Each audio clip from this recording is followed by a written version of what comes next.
This is an interview with James R. Pete Pettus on July 9, 2007 at the Virginia Holocaust Museum in Richmond, Virginia. The interviewer is Inga W. Horowitz. The videographer is Chuck Weitzenhofer. Mr. Pettus, thank you for coming today to share your experience in the United States Army in World War II. But before you tell this story, and for the record, I will ask you some basic personal questions. Okay. First, please state and then spell your full name. Okay, the name is James Robert Pettus. Okay. A nickname was given to me at Camp Gruber, Oklahoma in the 42nd Division, my squad leader of Pete, and that stuck with me for all the years with all my Army buddies. Mm-hmm. Where were you born? I was born in Flat River, Missouri, Near which was the largest lead mining area in the world for 70 years. Really? Near what in Missouri? 60 miles south of St. Louis. Mm-hmm. And what date of birth, please? Missouri was state. No, the date Oh, the when date, you were born. 12/05/1924. Mm-hmm. And where did you live until your military service? I lived there in that area. We later moved to a town a few miles away, Bonne Terre, Missouri. But I lived there until I got drafted. Mm-hmm. And where were you drafted? I was drafted at Jefferson City, Missouri in July of 1943. I just finished one semester of junior college when I was drafted. One semester.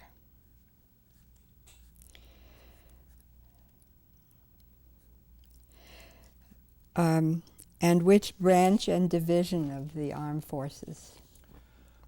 I went from Jefferson Barracks, St. Louis. I was sent to Camp Wallace, Texas, in an anti-aircraft training camp. I had 6 months basic training at Camp Wallace. We shipped out then, thinking that we were going to an advanced artillery camp. We wound up at Camp Claiborne, Louisiana, in the 84th Infantry Division. That was probably the worst day of my life when I found out I was transferred from the whole bunch of us transferred from the Coast Artillery to the infantry. Fortunately, my best buddy and I had taken the Air Force exam before we finished our training at Camp Wallace, had been accepted. Mm-hmm. So we were only there with Camp Claiborne for 3 months, and then we were called into the Air Force. That was a happy day for me. Yes. 9 weeks later, 30,000 former ground forces men received telegrams from the War Department saying the Air Force no longer needed personnel. All former ground personnel would be returned to the ground forces. That's when I was shipped to Camp Gruber, Oklahoma for the 42nd Division, and where I remained. The 42nd Division shipped many, many troops both to the European theater and the Pacific theater during its several years before they decided to go over as a unit. By the time that I got there in May of '44, they were not letting any troops go. They were building up for the for the going to Europe. Yes. And, now, wait just a minute. You, this anti-aircraft training at the beginning was really Air Force? No, it was coastal artillery. It was Coastal artillery. Coastal artillery, yeah. Mm-hmm. We were training for it to protect the coastal Mm-hmm. installation on the U.S., for artillery. And so you were sent to, well, we'll get to Europe and when you went there in a minute. Right. I need first your rank and serial number, your discharge rank, final rank. Staff Sergeant, Squad Leader. And my serial number was 376-17986. And Staff Sergeant and Squad Leader. Yes. Okay. That'll be important later, I believe. And when were you discharged? The year and your age? In March of 1946, I was discharged at Jefferson Barracks, Missouri. Mm-hmm.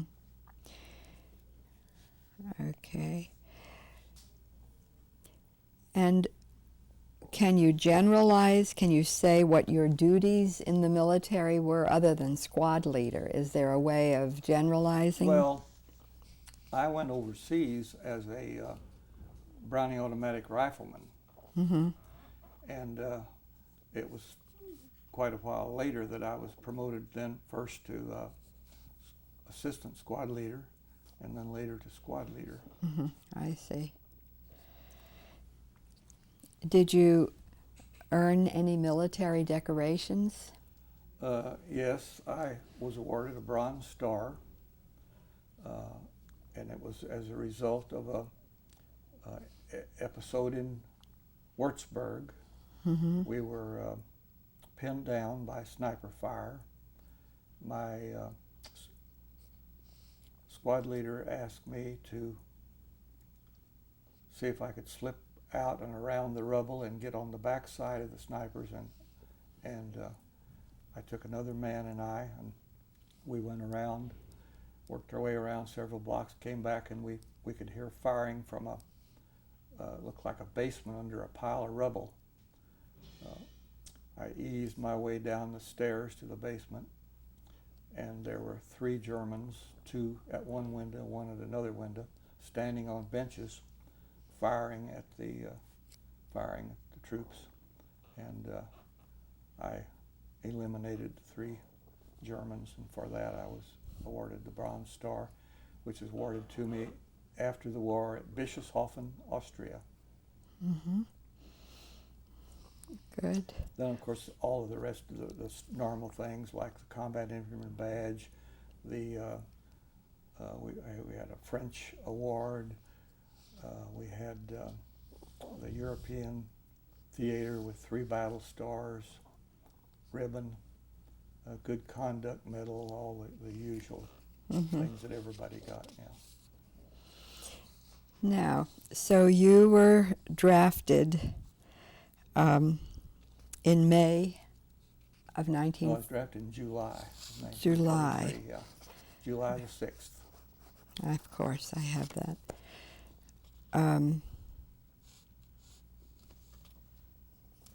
July the 6th, 1943. Yeah. You've told us a little of where you were shipped in the United States. When did you and where did you enter the European theater? The Rainbow Division was filling up with troops in the spring of 1944 until November when we shipped over. The bulk of the troops that came into the Rainbow during that period was the Air Force men that were returned to the ground forces and the ASTP. Are you familiar with the ASTP program? ASTP was a college program where soldiers went to college the whole time, and we had many ASTP men that about the same time that they decided they no longer needed air forces, they decided they needed ground forces worse, and so all the ASTP members wound up in infantry divisions too, most of them. Okay. So we actually, those 2 units increased the overall intelligence of the infantry divisions by many, many percent. You know, I don't know whether you're aware of it or not, but early in the war, when you took an IQ test, the lowest people in the IQs were sent to the infantry. Mm-hmm. And when I got to that 84th Division, there was dozens of non-coms that were illiterate, actually. Mm-hmm. But the AST people sort of balanced that out. ASTP and the Air Force people. Yes. You were not ASTP, although you were already in junior college? No. Not under Army auspices? No, I wasn't in the ASTP. I went see. directly to the Coast Artillery. And November 1944, then you were sent over. November 1944, we shipped out from Camp Kilmer, New Jersey. Camp Kilmer, yes. And where did you land? We landed at Marseille, France. We marched about 6 or 8 miles, and then trucks picked us up and took us to what was called CP number 2. And that was a camp. And it was just barren, rocky ground. We pitched our pup tents. And of course it was pretty bitterly cold. And we were there until we shipped to the front lines. That was a very cold winter. Coldest winter, they said, in 60 years. Is that so? And when were you shipped to the front lines, and where was the front line? We boarded the 40 and 8s, the famous 40 and 8s. What was that? A 40 and 8 was, you saw this railroad car that sits out here? Yes. That's a 40 and 8. It said on the 48 men are 8 horses. So you boarded a cattle car. Yeah, there's a 40 and 8 society in this country. All the men that were actually rode in 40 and 8s, they have a society called the 40 and 8 Society. And we rode several days to a little town called Bemmering. Can you spell that? I think it's Bemering. Bemmering. Bemmering. Bemmering in what country? In France. In France. Yes. And then the next day, after staying overnight, we were trucked to Strasbourg. One of the most miserable days I ever spent in my life. We were packed in the trucks, standing up, just as many men as you could pack in the truck standing up. There was no canvas cover. We were in the trucks about 12 hours, and the weather was down around 0. We stopped about every 2 hours and got out and walked around for 3 or 4 minutes and then got back in the truck. Horribly miserable experience. We arrived at Strasbourg and went to what had been a French cavalry camp and got billets there. We were there several days. On December the 23rd, we were told that the next day, Christmas Eve, we would be going to the front lines.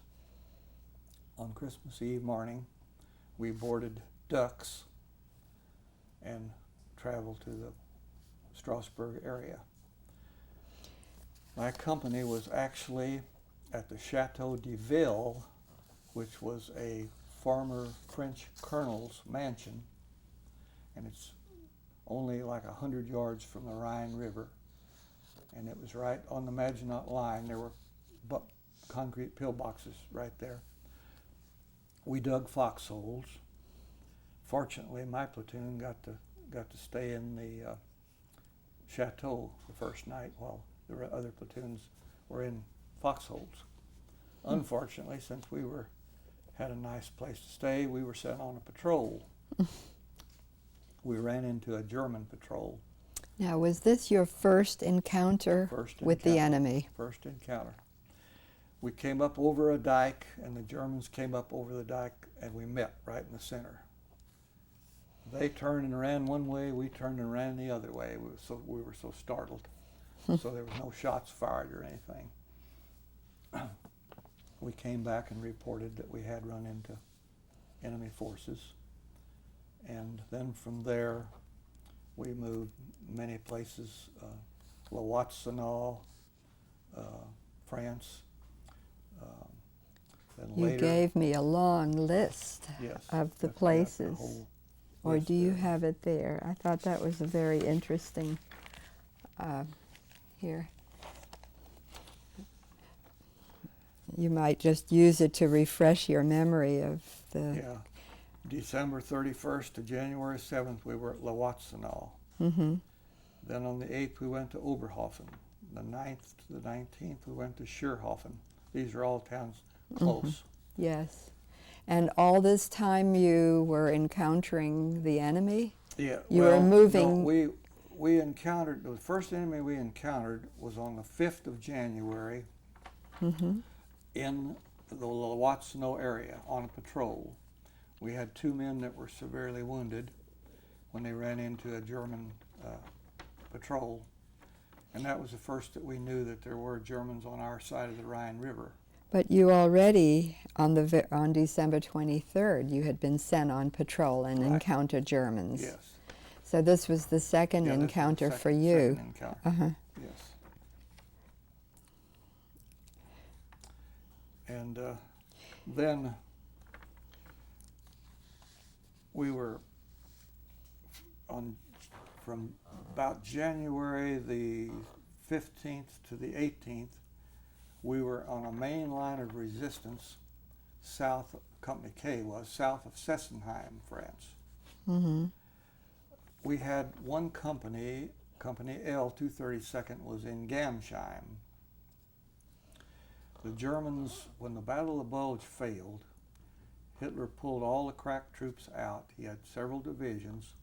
They came back down through Germany, crossed the Rhine River in boats, and attacked our positions there at Gamsheim. In France. In France. Mm-hmm. Out of the 280 men in Company L, there was 18 left. The rest were either captured or killed, Mm-hmm. or wounded severely. So they were the hardest hit right there. Then the German troops pushed on, and they attacked our position on January the 18th and were repulsed. And then we moved out on January the 18th, and on the 21st we went back about 70 miles behind the lines for replacements and rest. We had suffered 40% casualties during that 3 weeks of battle. All in France. All in France. And this was not in what is known as the Battle of the Bulge. It was the Nordwind. The Germans had named the attack the Nordwind campaign, Nordwind, which was German for North Wind. Mm-hmm. And that was our battle. We weren't actually in the Battle of Bulge at all. Mm-hmm. And you were fighting the remnants of the German army Right. remaining after the Battle of the Yes. Bulge. Okay, and 40%, this was the Rainbow Division. 40% casualties in Rainbow in 3 weeks. Okay. Now take us a little more quickly through Okay. when you crossed into Germany. That Okay, well, one thing further, we on mm-hmm. January 21st, we found out, we didn't find out, but the officers knew, we were surrounded on 3 sides by the German armies. And the only way out was a road to Hagenau, which is 17 miles away from where we were at Schierhofen. The road was covered completely with a thick coating of ice, and we marched 17 miles that night. We had no idea that we were surrounded on 3 sides. The men didn't, or we would have been willing to act a little better. But all we knew was we're marching, and the ground is covered with ice, and we're falling every few minutes flat on our backs or our sides. Miserable, miserable conditions. Mm. But it did enable us to get to Hagenau and avoid being all captured by the surrounding Germans. Mm. That was as far as the German ever advanced in Nordwind, was to the area close to Hagenau. They never got any further. Mm-hmm. So that was basically the end of that campaign. Yes, and then then after our rest period back at Grimacy, France, of 3 weeks, Mm-hmm. we started the last big major push-off of the war on the 14th of March. Mm-hmm. And we seldom ever had time to stop after that. The Germans were retreating. Maybe they'd retreat 30 or 40 miles. They'd put up a defense. We'd push through that. They'd drop on back. And then the last month or 2 of the war, they were streaming in from the woods by the hundreds and giving themselves up. But we got to where we didn't even bother to send somebody. We just point to the rear when they'd come in out of the woods in these long. We just point to the rear and they'd head on back till they got back to troops that could. You take care of disarmed them?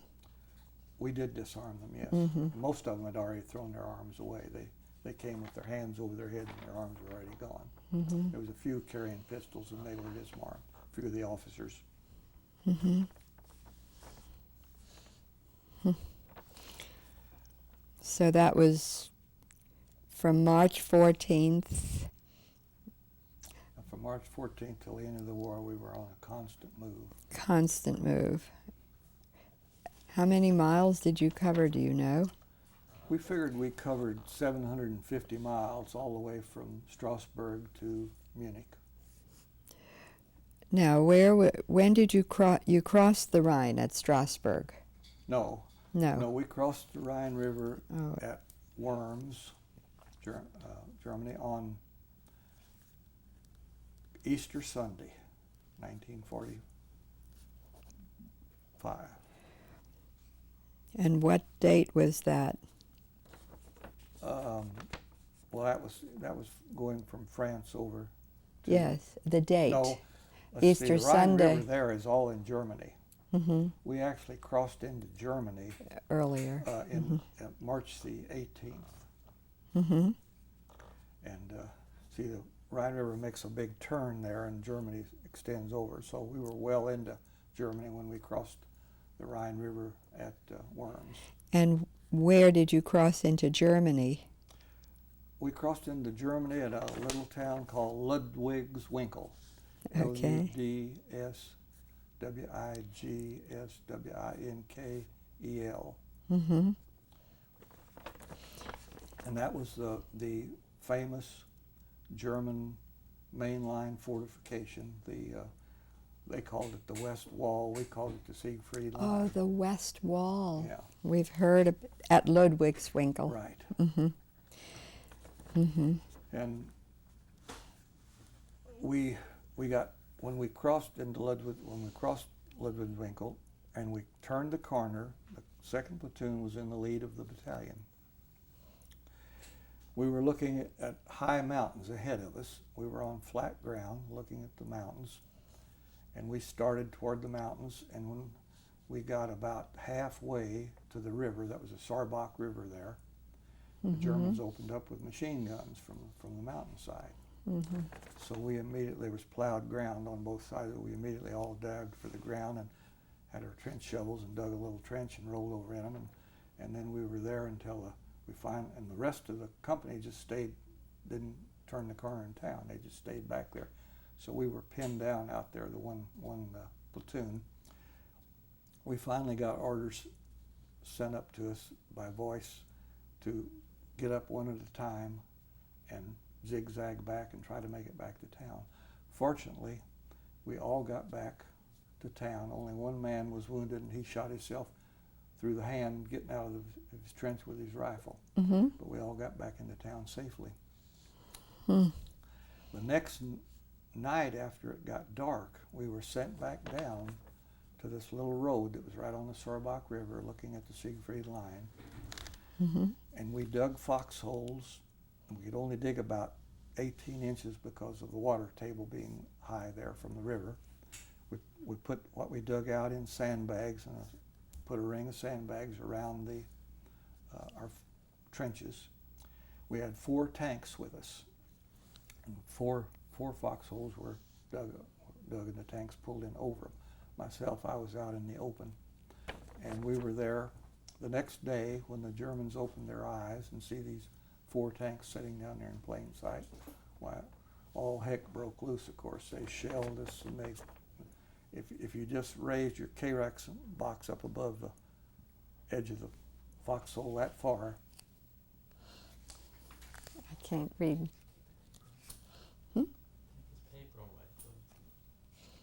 Okay. My paper. Yeah, take it away from his hands. Oh, okay. Okay. Okay. Sorry there. We got an order from Okay. up above. And anyhow, we then, at 2 o'clock in the afternoon, 4 American planes came over and bombed the Siegfried line. And the dust got so thick we could get up out of our foxholes for the first time all day, walk around a little bit. And then just at dusk, the 222nd Regiment moved through our location, waded across the Sarbach River, and started attacking and blowing up the Siegfried bunkers. So the Siegfried line was on the other side of the... See, it was only a few miles from the German border, but it was back Mhm. a few miles. Then you had this 750-mile march on foot with Well, yes, that was some part of it. resistance capturing, so having German soldiers surrendering. And by that time, this is March, April, there Well- had been some death or concentration camps liberated. Did you ever encounter a march or a DP camp or a death march? No, Never we never did. saw any of that, and didn't know. We really knew nothing about concentration camps until our troops got to Dachau. That's the first we really knew Really? about it. Yeah. The next big battle that we had was in Wurzburg. Mm-hmm. Wurzburg was a city of about 250,000 people, Mm-hmm. and the 42nd Division was alone when we captured and took that city. That was the largest city we captured as a single division. Mm-hmm. We entered across the Ludwig's Bridge. There was 3 bridges across the main river, and the Germans tried to blow all 3 of them up. 2 of them they were successful. The 3rd one, only the center section blew. Mm-hmm. Troops from the 222nd Division Regiment rowed across the river in rowboats, established a bridgehead, and then engineers came in and put a Bailey Bridge across the section. And on April the 4th, before daylight, Company K moved across the bridge. Was this your company? Yes, April the what? April the 4th. Mm-hmm. We moved across the bridge, and we gathered together in a little park until we were all there. And then we started out through the rubble, clearing out areas, and that's when the incident happened later in the afternoon that I talked about, my Bronze Star. Yes. And we had several casualties from sniper fire. That was the big thing. A city, I found out later after the war that there was only 12 buildings left intact in the entire city of Wurzburg. It was bombed from It above. was bombed, Mm-hmm. and the commandant of the German military there tried to convince Hitler that they shouldn't try to defend Wurzburg. It's a beautiful city, and Hitler said absolutely not. Court-martialed him and brought another general in and said, "You will defend Wurzburg to the last man." So they got their city destroyed completely, and it was all of no avail whatsoever. We did. Company K then did not stay in Wurzburg overnight. We moved through the railroad yards about 1 o'clock in the morning of the 5th of April, went up a steep hill through a vineyard, captured 125 Germans asleep without firing a shot, and then dug in on top of the hill and were there for a couple of days in that position. And meanwhile, while we were going up the hill, about 300 or 400 yards away, there was 400 Germans coming down the hill to try to recapture Wurzburg, which they managed to, most of them, get killed in the effort, but Wurzburg was never let out of our possession after that. Then from Wurzburg, our next big objective was Nuremberg. Mm-hmm. The 45th and 42nd Divisions were responsible for the capture of Nuremberg. And then we headed south out of Nuremberg, headed for Munich. And on April the 29th, 1945, Rainbow troops entered the Dachau concentration camp sometime in the afternoon of that date. That's very important, isn't it? Yes. And then The time of day. yeah, Mm-hmm. it was in the early afternoon. Mm-hmm. At about 5 o'clock, or maybe a few minutes before, General Linden arrived with a party, including a couple of newspaper reporters. One of them was a famous reporter from the Northeast U.S. Marguerite Higgins was her name.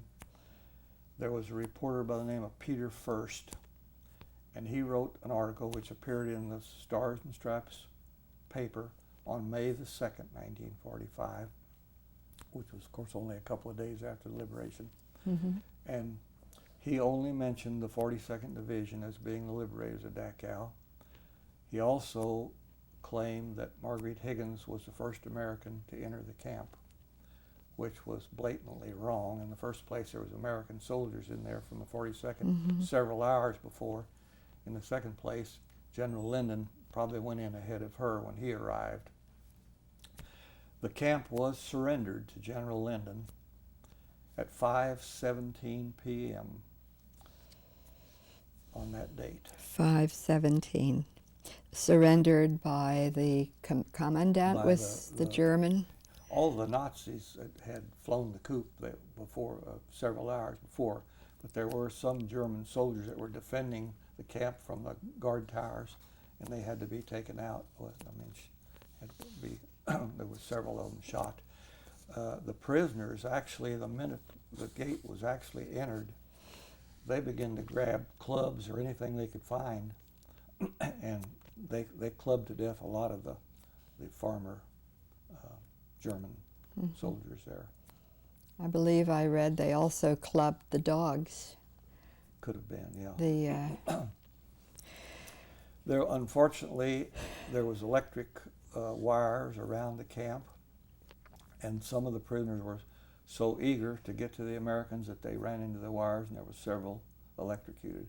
Another thing that happened was the American soldiers, not thinking or not knowing, started passing out food in great quantities, and they started gulping the food down, and on empty stomachs, a lot of them died because of that. We soon learned or people learned to feed them very slowly and far apart. Another carefully. thing, of course, the prisoners wanted to get out and head for wherever, and the American troops couldn't allow that because they were suffering every disease almost known to mankind, and so we had to keep them in. Now, when you say we, you're talking about members of the 42nd Division, but you were not Right, among I was them. not in on the liberation. The 2nd Battalion, 222nd Regiment, and there was one partial company from the 242nd Division that was in on the liberation too. 242nd, 242nd, yes. a partial company. Yeah, just a partial company.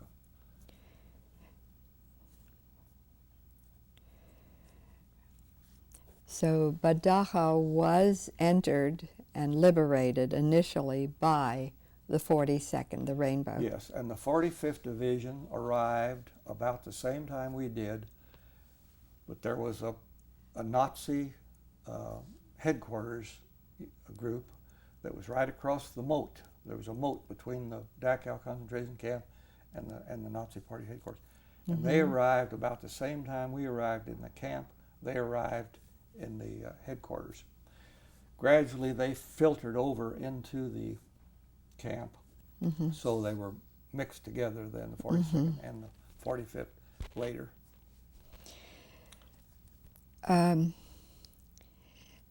the reason this detail is important is that there are some revisionists who claim to have been there first and so forth, and who Yes. have changed the history. You have two books there Yes. that have been written. Can you hold those up, please, if that's...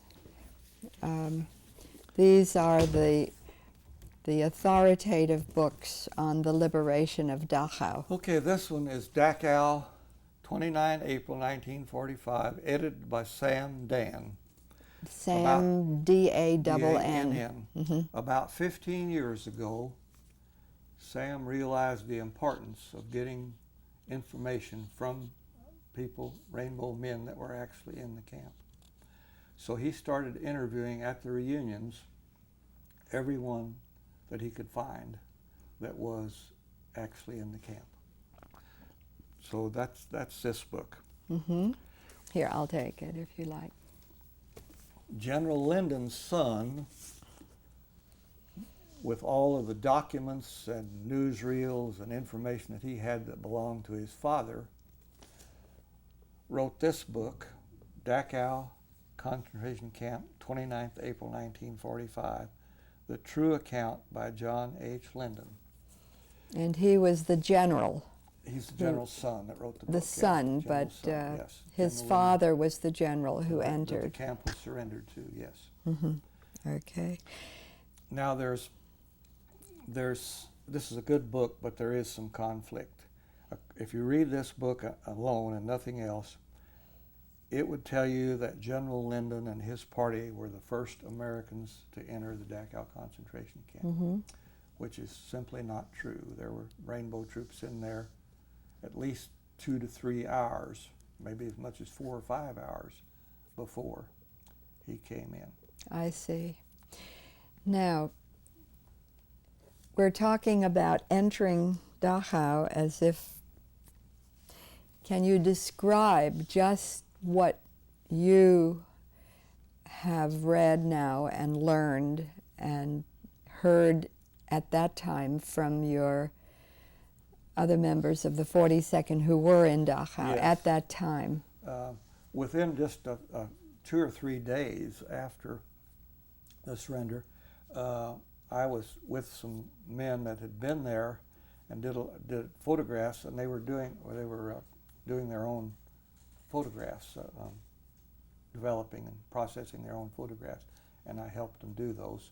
So I saw the pictures immediately, just within a couple of days. All of our officers were requested to go to Dachau and see what went on there. Were requested to go. And so we had like 5 or 6 officers in our company, and they all went. And they brought back photographs. And so within just a day or two after, we were all well aware of what went on there and all the photographs and everything. And then, of course, when our Army book was published after the war, we received our World War II Rainbow books, and there was a lot of pictures of the Dachau concentration camp and the victims. When the troops approached Dachau, there was a railroad siding behind the camp, and there was 50 boxcars in there loaded with bodies. And they had been shipped from trains had been shipped from Auschwitz because the Russians were approaching Auschwitz, and they didn't want them. The Germans didn't want them liberated by anybody. So that was in January, the liberation of Auschwitz. Yeah. Now this is 4 months later. I'm not sure about that. I mean, I'm not. All I know was that the cars had arrived. I thought it was from Auschwitz. It may have been from some other maybe camp. Via other camps. And maybe maybe went to several camps before they wound up at Dachau. I believe they did. They kept just moving them from camp to camp. Yes. But anyhow, as our troops walked by there was walking down the railroad siding there. There were a lot of bodies that laying on the ground where if they tried to escape, the Germans shot them. And then the rest of them froze to death. There was a lieutenant going by a car, and he saw a foot move. And he called for help, and he said, "There's somebody alive here." And they pulled this one man out. We have a picture in our Rainbow History book of pulling him out. He was the only man alive or only person alive in the 50 boxcar loads. And they put him in a Jeep and took him back to the hospital. And unfortunately, we didn't get we looked for years afterwards trying to find him, and didn't have enough information to ever find the man. Now, your unit, describe the surrounding of Dachau, this camp. Well, since I didn't see the camp, of course I've been back over there, like I've visited Dachau concentration camp now about 5 times, and it was a short distance from the town of Dachau, just a few miles, maybe 3 or 4 miles, and at the time, of course, they had barracks for the POWs there. Dachau originally started out, it was the first concentration camp, and it started out to be just a camp where they sent people that had different ideas than Political the Nazis. prisoners. Yeah, political prisoners, and gradually developed into a POW camp and then it was never considered to be a killing camp. They didn't go there for the specific purpose of killing. They went there for slave labor. But of course they had very little to eat, and most of them were only good for a few months before they were dead anyway. But some of the camps, like Auschwitz and Mauthausen, when they were sent there, they were deliberately to be executed. Death camps. At the time of the liberation of Dachau, the mix of prisoners there were mostly non-Jews, is what I have read. Yes, there was a lot of Polish. Various nationalities. And interestingly enough, and I didn't know this till I went to the West Coast reunion in May or April, I believe it was. Talked to a Rainbow man who was actually a prisoner in Dachau. An American prisoner. And he was from the 222nd Regiment, so his regiment actually liberated him. His regiment liberated him. Was he Jewish? No, he wasn't Jewish. This man wasn't. We do know that their Jewish soldiers taken at the Battle of the Bulge were sent to slave labor rather than to prisoner of war camp. He never knew why he wound up there. He never knew. No. And interestingly enough, the Rainbow troops right away took care of him, and within a few hours he was on his way back to the States. And I've forgotten his name. I'll have to look it up when I have time again, but that was the first time. Is it in one of these books? No, I don't think it's. No? Well, it may. We have a PO. No, he wasn't a POW though. Yes, he was. We have a POW book. It may be in there. We just did that about 3 years ago. We compiled. We started about 15 years ago. The Men of the Rainbow who became POWs. We had 1,174 Rainbow POWs. And most of them, I'd say 3/4 of them, were captured during that first 3 weeks of battle. Yes. But this one ended up in Dachau. Yeah. There were some other Americans in Dachau, but they weren't. They were civilian Americans in there.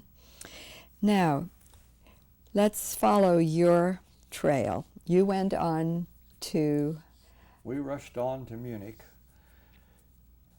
went around the Dachau concentration camp completely, and 232nd Regiment was heading as fast as we could go. We were trucking then, didn't have to walk. And we trucked to Munich. When we got to the city, the German soldiers and Nazis had all left the city by the time we got there. Oh. So we didn't really do Where anything. did they go? They just headed on someplace further away than, I don't know where they disappeared to. Probably a lot of them went into the mountains south into the... Do you suppose they took off uniforms and just melded Well, with the... some of them may have done that, yes. But anyhow... But there was no one to surrender to you in Munich? No.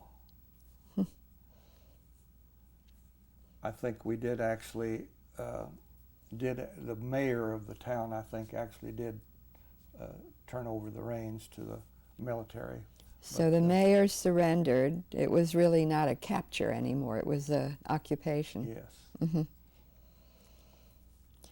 And when we arrived in Munich, my company commander, his name was Lieutenant Zillmer, Zillmer, called everybody together and said, we are going to go by squads and occupy various places that the intelligence reports say there may be documents, Nazi documents, that we can find. So he gave me a map, a couple of jeeps, and said, take your squad, and showed me on the map to the Brown House. How do you spell Brown? Braun, Haus. H-A-U, of course. Yeah. Uh-huh. So we did, and he said, stay there until further notice, and guard anything that might be, somebody might try to take out. Don't let anything out of the building.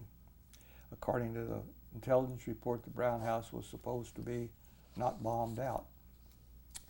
When we arrived at the correct location, we saw that what had been the Brown House was now a big pile of rubble. Mm-hmm. So we didn't really know what to do. The jeep drivers had gone on back. So we looked around and we found a cellar door that went down underneath the Brown House.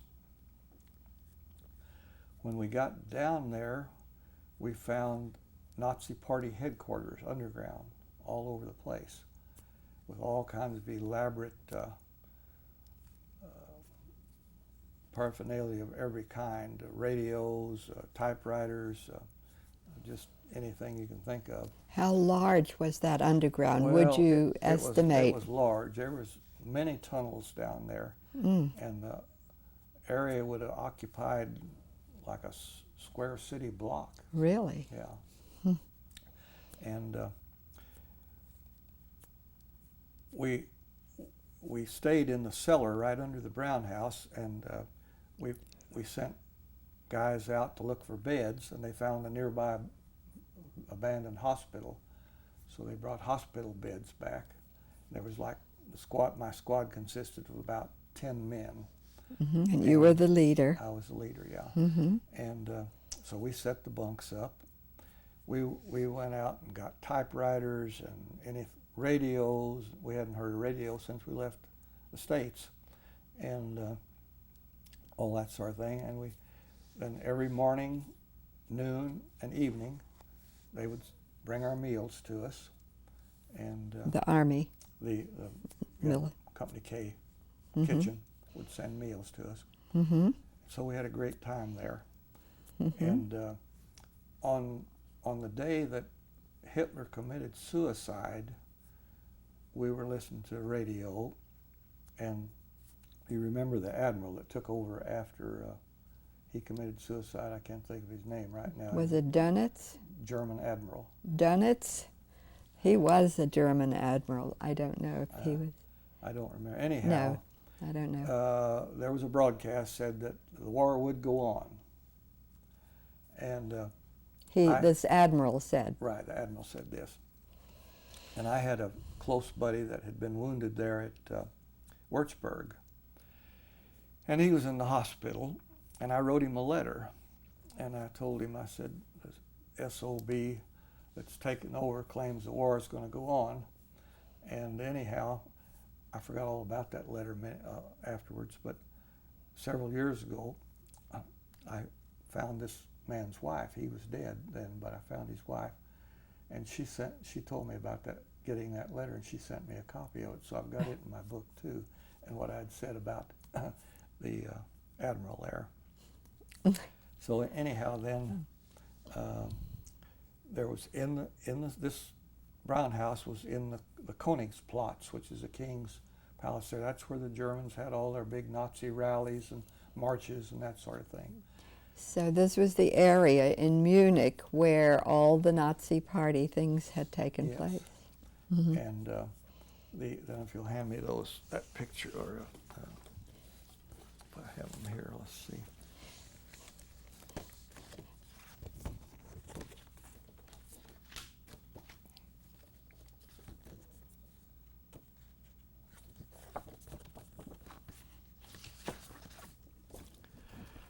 This photograph shows, Just hold it still right there. okay. That's fine.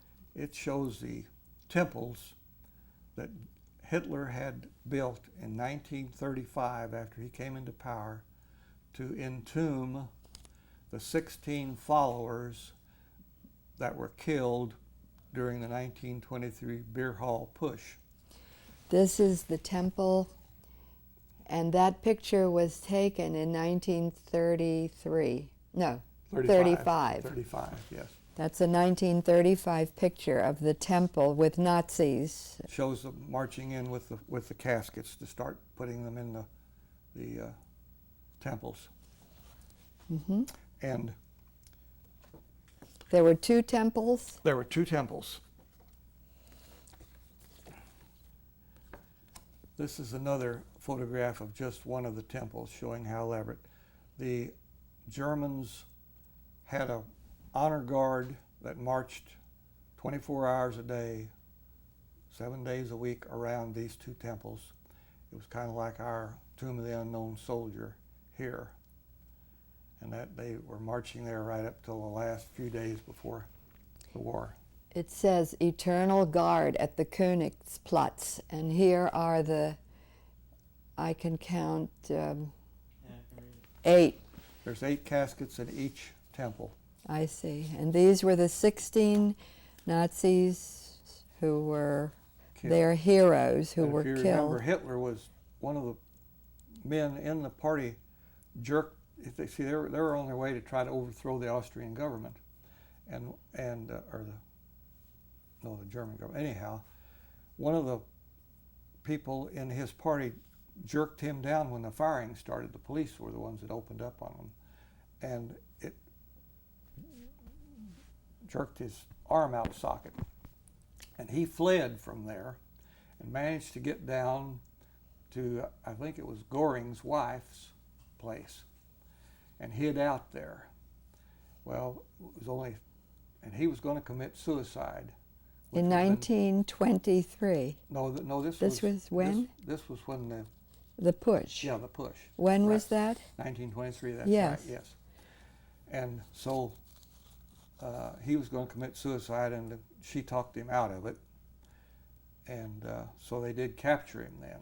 He was given a 6-year prison sentence, and he served 6 months, and they let him out again. Would that he had been one of those 16, Yeah, right? He was an extremely lucky person. You know, he was gassed in World War I and blind for a while, and came out of it all right. And then they had 2 bomb attacks on his life. He escaped both times. Mm-hmm. This photograph shows my squad sitting on a wall right there by the temples, awaiting our dinner or lunch or whatever. The other picture shows me sitting on one of the coffins there, bronze caskets. Shortly after the town of Munich was captured, the army destroyed the temples. What happened to the caskets, I don't know. I've never been able to find out. But the temples were destroyed.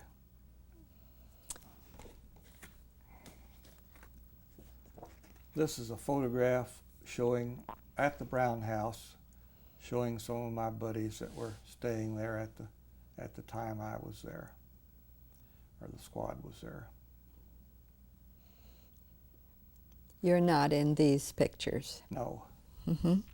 This That was. guy right here is Clinton Childers. He lives down in Prince Edward County, Virginia. Mm-hmm.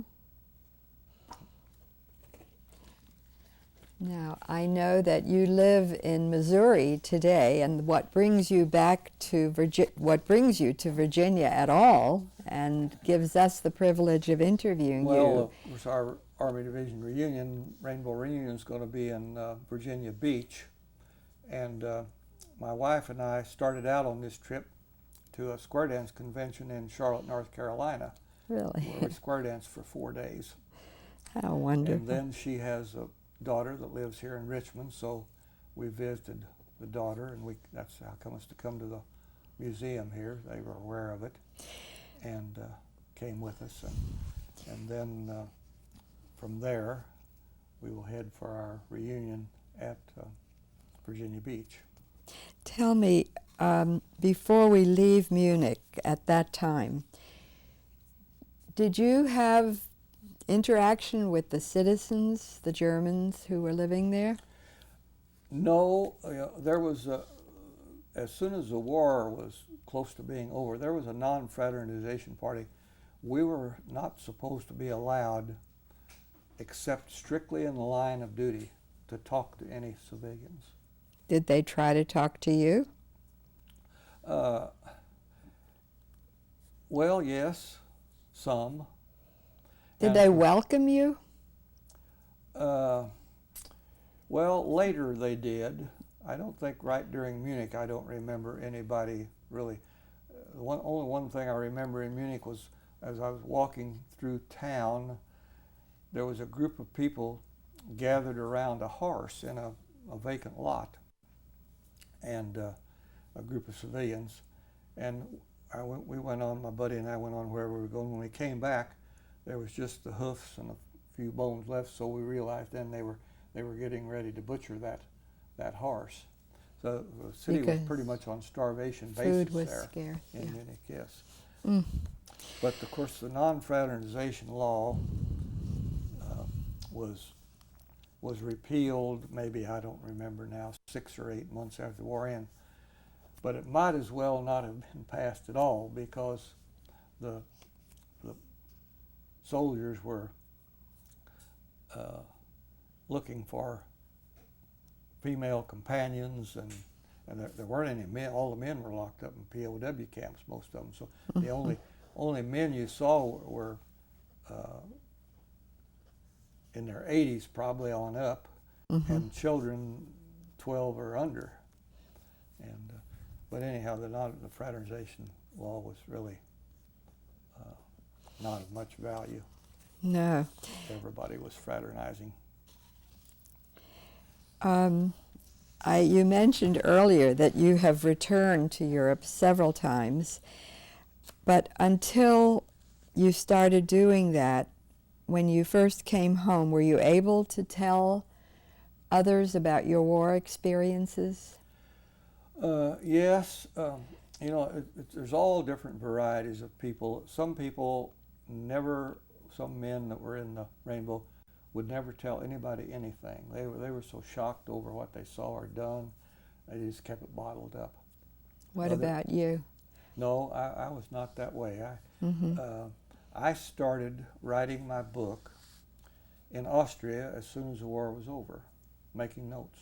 And I gathered together about 6 of my closest buddies, and we tried to remember day by day where we were, what town we were in, and what location, and that sort of thing.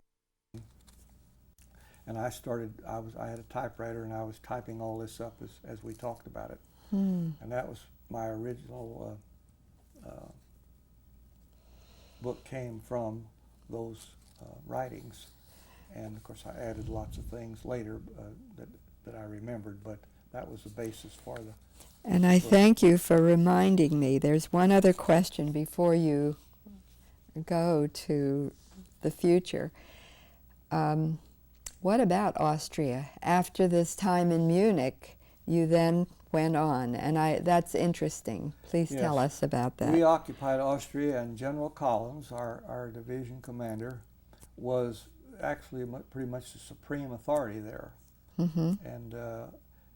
And the Austrians, of course, they were quick to tell us that they were not Nazis, that they didn't follow they were subjected instead of, but we believed, and I still think the majority of the Austrians went right along with Hitler when he decided to move into Austria.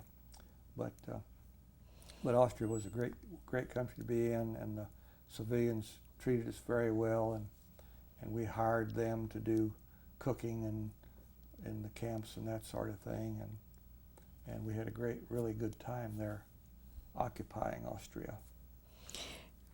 But what was the order that the people were given to view, to go to the theaters? Tell us about yes. that. That was immediately after the war was over. We were, all of the companies were given photographs, movies of the concentration camps and what went on in them. And we were... Who made those movies? I'm assuming it was the military that made the movies, but I'm not sure. It could have been newsreel people that made them for the military. But anyhow, the military obtained the movies, and we were instructed, company by company, wherever we were occupying, to round up the civilians and make them attend a movie.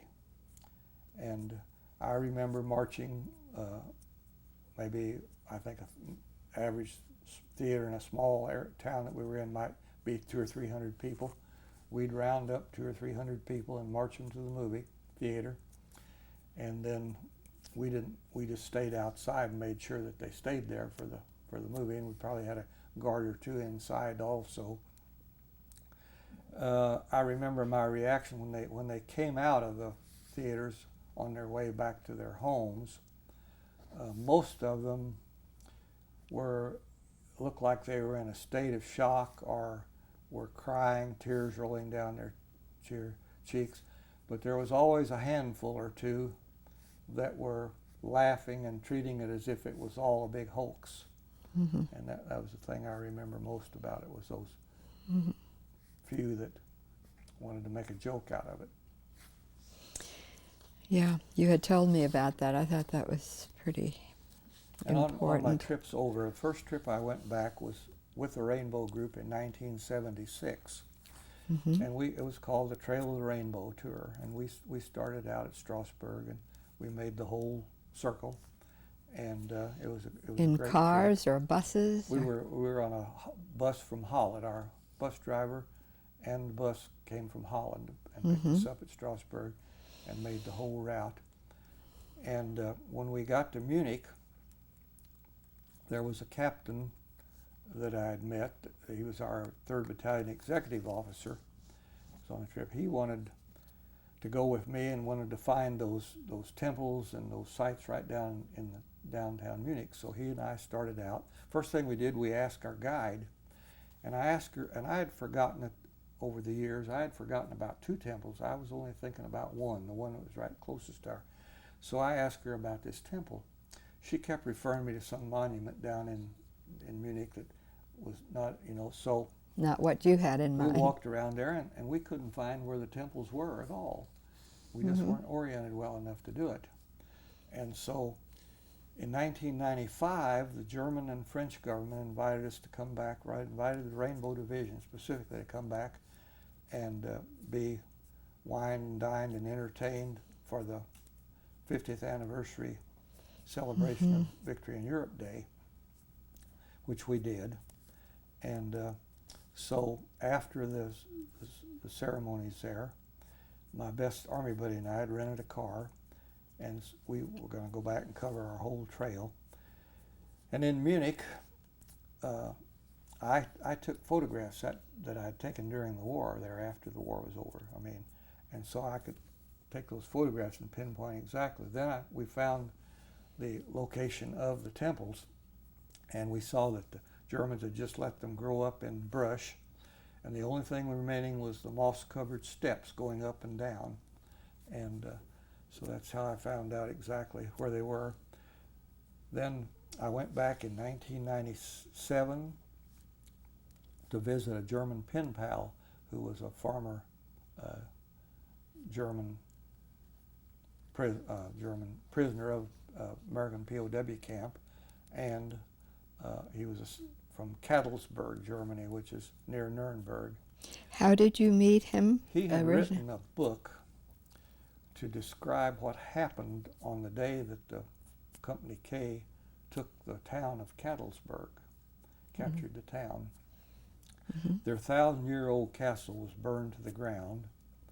The reason being there was a Nazi captain and about a dozen 12 to 13-year-old boys were going to defend the castle from the whole American army.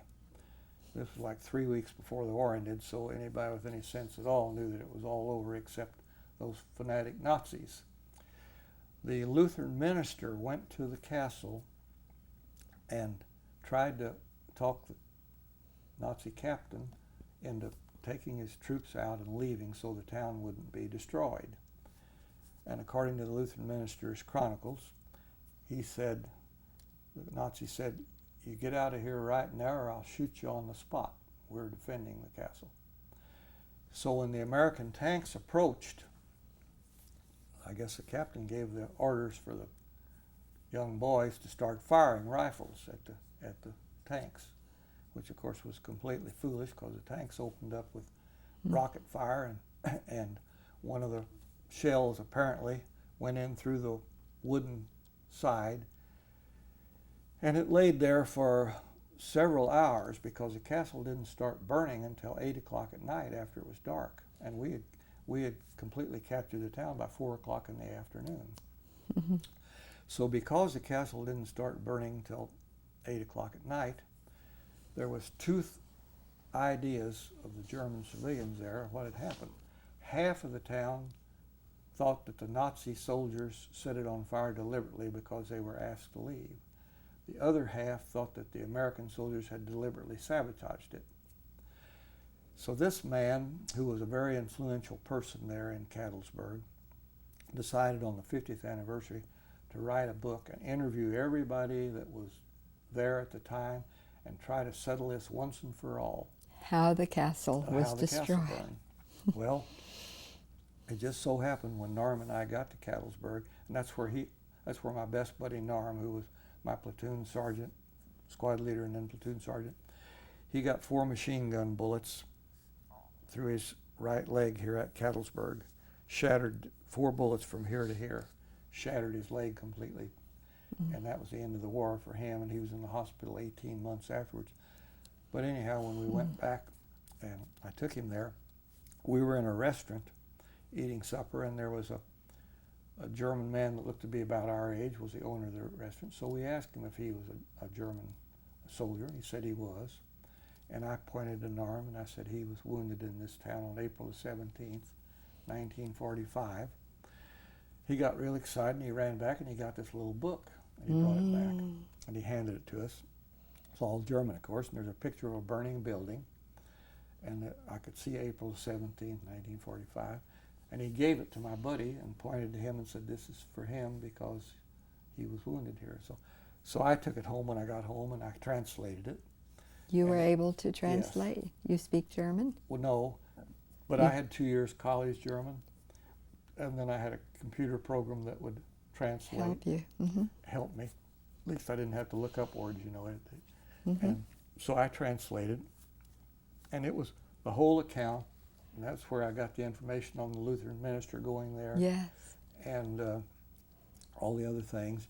And he came to the conclusion that it was probably a smoldering shell that set it on fire. And so anyhow, and he mentioned the Rainbow Division, not any bad company or anything, just the Rainbow Division had captured the town. And so, the town, do you know how to spell that? Cadolzburg. Cadolzburg. Right. And so he, when I got the book, he had his name and address in there, and so I wrote him a letter. Well, he was just over. He became your pen pal. About finding somebody that really knew something about what went on there. Yes. He had no way, of trying to find anybody that was from the American. And so he immediately contacted me. And then we started corresponding back and forth. We have 2 volumes about this thick of correspondence that we sent back and forth. And so interesting. In 1997 then, he got together with the mayor. They hadn't started building the castle back for 47 years before they got enough money to start building it back. And they had the outside pretty well finished in 1997. When you went there. Nothing in the inside. So he invited me to come over, because every year on April 17th, they ring the bell and have a remembrance ceremony there of the day the castle was destroyed. So he and the mayor asked me to come over and make a talk and tell them how it come about to be destroyed. Meanwhile, I found a book written by a 3rd Battalion headquarters man that described the tanks firing at the castle. And so I told him about that, and I sent him a copy of the book. And then I came over and I made my speech, and we had a great time. He took me back to France, and we went back to Ludwigswinkel, where I said we crossed into the Siegfried Line and all that. And so we became really good friends, and I saw him again in 2001 when I went over on that trip. Unfortunately, he died early in 2002, so our relationship had ended. And But, you still have his book? Yes, I still have the book. Along with the Along with correspondence. all the correspondence, yes. That will make an interesting research project for someone someday. Yeah, will. Yes.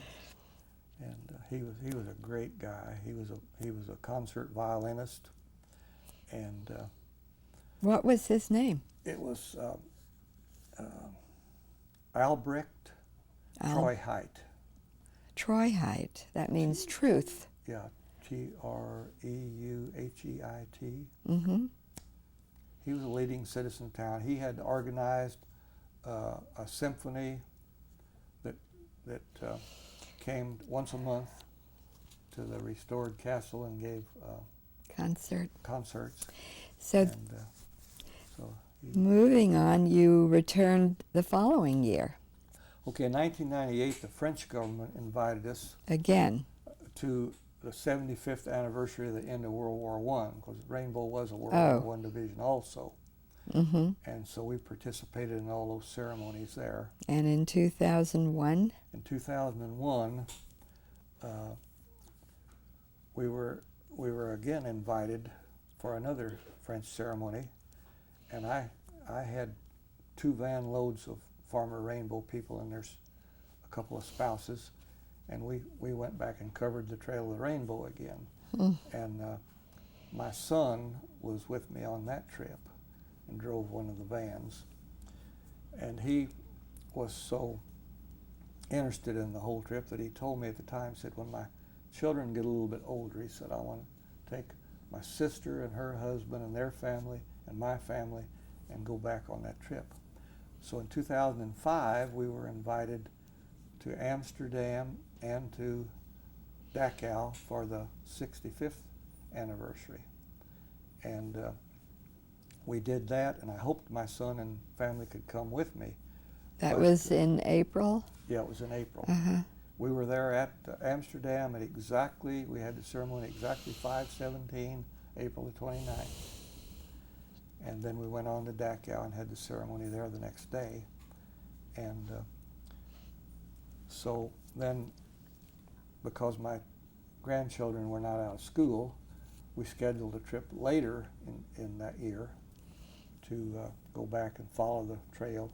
And we had 13 people my son and daughter, their spouses, 5 grandchildren, and an aunt and uncle of the grandchildren, and my wife and I. How and wonderful. we had a really great time, and my son had a copy of my book that he took with him and explained to the children as I explained all the various places that we were and things that happened there.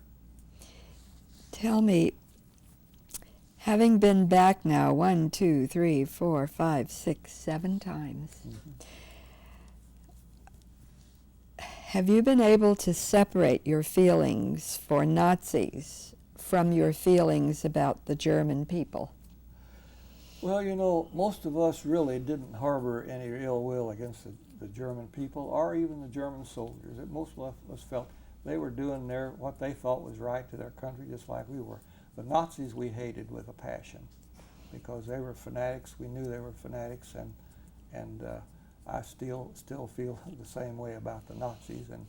And I get really aggravated when we have these American people that try to imitate the Nazis and that sort of thing. Did you ever meet a concentration camp survivor after your... Yes, we have invited many concentration camp survivors to our reunions at various times. And in 1995, I met Dr. Danny Fisher, who was a concentration victim at Dachau. He was a 15-year-old boy. He said when we liberated him, he weighed 59 pounds. Oh. Another couple of weeks, he'd have been gone for sure. Mm. He had an uncle in New York that was a doctor, and even from the time he was a small boy, he wanted to be a doctor like his uncle. He was from Transylvania, and of course, after he was liberated and wound up in Transylvania, the communists had taken over that country.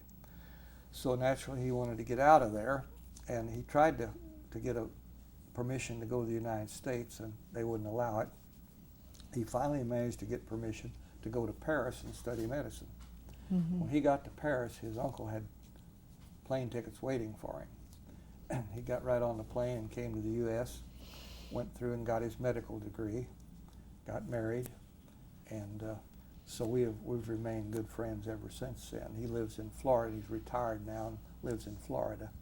And I do have a excerpt from him on the speech that he made in '95 at the City of Dachau luncheon. At your reunion, At the which you will leave with us, Yes. his speech. Yes. If not already shared your most vivid memory, could you describe it, your most vivid memory? I think the most vivid memory I have was when we were at Ludwigswinkel in those shallow trenches, and the Germans were shelling us. Not only that, but some of the American artillery was falling short and falling on us too. My buddy and I, we had two to a trench, and his feet were next to my head, and I was laying there opening a K-ration when a shell hit about 3 feet from our hole on my end. It blew all the sandbags over on top of me, and my buddy said later, he said he was sure that I was gone and his feet were probably gone. And that was the closest I came to getting. And the rest of that day, that happened early in the morning, the rest of that day, I prayed. I prayed all day that a shell not hit directly in the hole with me. Were you married at that time? No. No. No. I went to college on the GI Bill of Rights after I got home. My degree was in geology. I went back to my home location where the largest lead mining company in the world was, and worked for them for 33 years as a mining geologist.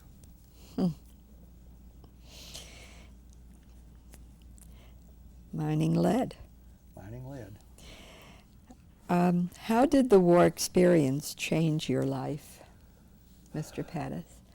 Well, I think the best way it changed my life was I thought back many, many times about how well off I was compared with the way we were during the war. You know, even just crawling in a nice warm bed at night, many times when I've crawled in bed, I've thought to myself how lucky I was to be sleeping in a bed instead of trying to sleep on a snow-covered ground with a thin raincoat over me for the only cover that I had. That's beautiful. We should all realize how lucky we are. What insight did you learn that you could pass on to those who were not there? Well, you know, there's a camaraderie among people that have served, men that have served in combat together, each one responsible for the other's lives, that you don't really find anyplace else. You can have the best friends in the world, but they still don't quite measure up to your Army buddies that were there to help you when you needed it and there for you.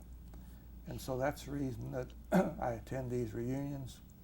When I went to my first reunion, there was only 2 men there that I knew, and it was mostly World War I there then. It was 1974. As I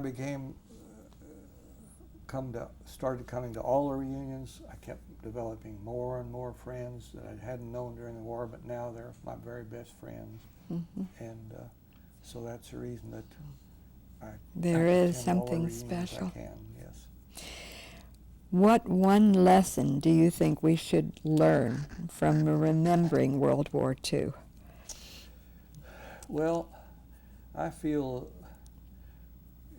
I'm actually a pretty conservative Republican, and I favor what Bush is doing. I really feel like we are in World War III now, and we are against a group of people that are just as bad as Hitler ever was. Mm-hmm. There's a group of these people that are out to destroy our way of life. We'll either be converted to their religion or done away with if they have, if these fanatical people have their way. So I feel that I learned that, and I feel that a lot of people in this country have not learned that. They think if we quit doing things like the war in Iraq, or that these people will forgive us and not try to harm us. I don't feel that way. Mm-hmm. That's the lesson you've taken away. Yes. To be vigilant. Yes. I'm putting words in your mouth, but that's what you mean. Right. How do you explain to children, this is a tough one, what happened to the Jews of Europe? Well, I think when, of course, children need to be old enough that they can understand it, what you're trying to tell them. But I explained to my kids when they were old enough to understand my grandkids, my children, that this Holocaust was something that no one should ever forget in this country, and that I really get aggravated and irritated when people claim it never happened. And my mother had a good friend that lived where she did, that was a young German girl when she came to this country. She tried to convince my mother that the Holocaust was all a farce. It never happened. And that really aggravated me, and it aggravated my mother, but my mother wouldn't say anything to her about it because they were good friends. But Well, how do you answer people who say it never happened? well, if I'm answering it, I tell them that the evidence is too overwhelming for anyone with any intelligence at all to believe that. That's a good answer. And that's why we're doing what we're doing, isn't it? Right. Every record is another piece of evidence. Well, I certainly thank you, Mr. Pettus, for your testimony, for sharing your experience. It's added a great deal to what we know here and what we have had recorded, because I think you're very accurate. And I appreciate the papers you have left with the dates and places. We'll use them. Okay. They'll be in our archives. I thank you for inviting me, and I do need to go out to the van and get the disc that I was going to give. And I told the director, too, that I had some memorabilia that I think is really very unique. During the time after Hitler came into power, he put out a little tiny book. It's like 2 inches square and a 1/4 inch thick, extolling the virtues of himself and the Nazi power. And they put out one of those every year and distributed them all over the country, I assume. Anyhow, in one of the cities that I was in, I found a bunch of those, dating all the way back from 1935 to 44 or so. Yearbooks Those to were- yeah, himself. And I have those, so I think this Holocaust Museum here would be a good place to have those. That's wonderful. And they're We all in would- German script. And Mhm. so I think they would be quite unique, because I've never seen any place else. Yes, they are unique. Well, thank you very, very much. Really, really Thank you appreciate for inviting me. it. Have I'm a glad I got to meet you. yes.